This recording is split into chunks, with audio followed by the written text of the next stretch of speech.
Papua di Timika. Dari 7 wilayah adat dari seluruh Papua yang ada berdomisili di Timika sudah menyampaikan apa yang mereka pikirkan, dan semua sudah terdengar oleh rakyat Papua maupun pihak pemerintah Indonesia, khususnya pemerintah yang ada di Timika. Yang saya berbicara ini harus, atau saya akan bacakan ini, harus didengarkan oleh pihak DPR Kabupaten Timika, bukan lagi keamanan seperti ini. Karena kami datang bermartabat, maka DPR pun harus terima kami dengan bermartabat. Tidak ada separatis di sini. Betul. Hal penting yang adalah perintah Allah yang mau sampaikan, maka DPR tidak boleh sembunyi di sini. Apa yang Gubernur Lukas NMB bicara, itu yang mau bicara. Apa yang Lukas Magai bicara, Ruben Magai yang bicara, itu yang mau sampaikan selaku pemerintah. Ada pengaruh di Timika.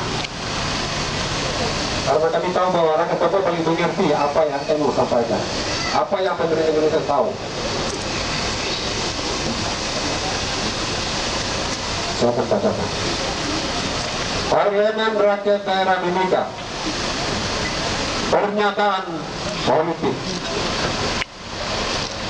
nomor 09 garis miring PRDN garis miring 11 garis miring 2014. Perjuangan bangsa West Papua yang telah berjalan selama 5 dekade lebih, sejak penyerahan wilayah West Papua secara sepihak tanpa melibatkan wakil bangsa West Papua oleh pemerintah kerajaan Nederland dalam kurung Belanda kepada Indonesia melalui Perserikatan Bangsa-Bangsa dalam kurung PBB, yaitu Untea Nation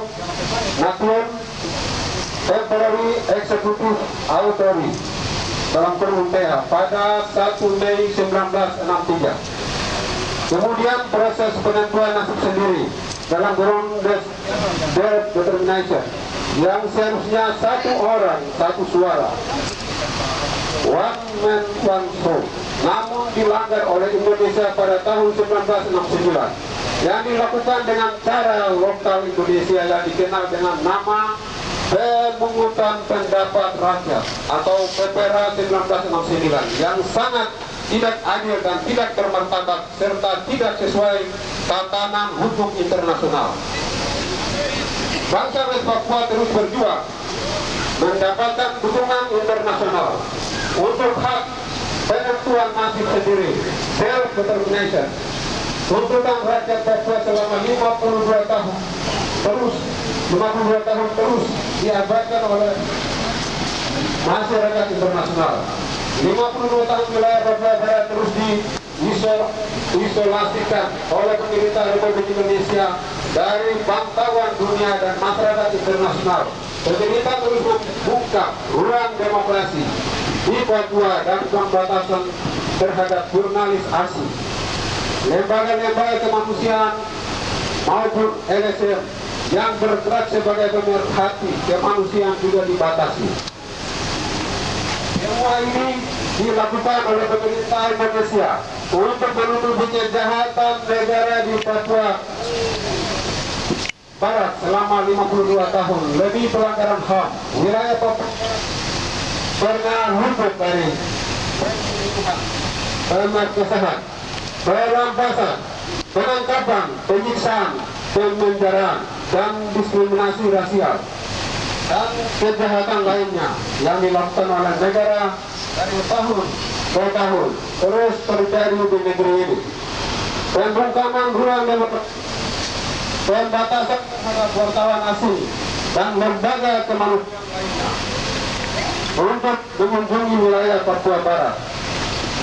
Upaya ini dilakukan untuk wilayah Papua Barat dari pantauan mata masyarakat internasional. Ini telah terbukti dengan penangkapan 2 wartawan di Wamena pada tanggal 6 Agustus 2004. Militer Indonesia menangkap 2 wartawan Prancis yang mencoba ekspos ke dunia internasional tentang apa yang terjadi di Papua Barat melalui velet dokumenter. Namun dua wartawan asal Prancis, Thomas dan Boris Valentin Berland, tersebut ditangkap oleh polisi dan sementara masih ditahan di Jayapura. Kami rakyat Papua Barat menyampaikan banyak terima kasih dan patut memberikan apresiasi atas keberanian mereka yang masuk ke Papua memberikan informasi sesungguhnya kepada dunia internasional. Namun militer Indonesia telah berusaha untuk menyembunyikan apa yang terjadi di Papua Barat selama 52 tahun.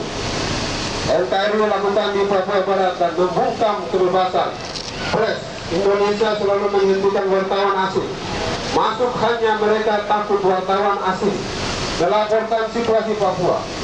Indonesia tidak ingin dunia tahu tentang Papua.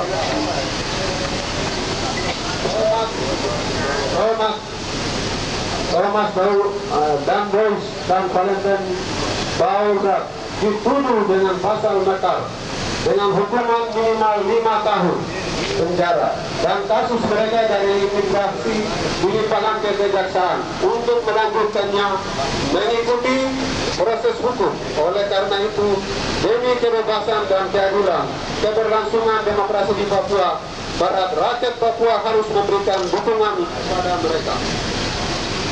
Pada tanggal 11 Agustus 2014, Thomas dan Valentin didakwa dengan pelanggaran pasal 122 Undang-Undang Imigrasi 2011, rekaman audio, rekaman video, dan barang-barang termasuk laptop dan ponsel mereka disita polisi.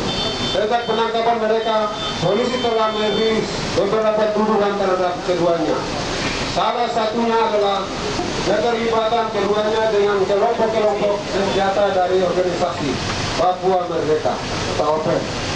Penangkapan dan penahanan terhadap wartawan asing ini merupakan pembungkaman demokrasi terhadap akses internasional. Penangkapan terhadap wartawan asing ini tidak terlepas dari pembungkaman terhadap ruang demokrasi terhadap rakyat Papua Barat, kriminalisasi organisasi perjuangan, kriminalisasi terhadap pembela kebenaran keadilan rakyat sipil atau advokasi hukum seperti Gustav Tauer dan Olga Amati yang selama ini membela rakyat sipil dalam proses persidangan di Papua Barat.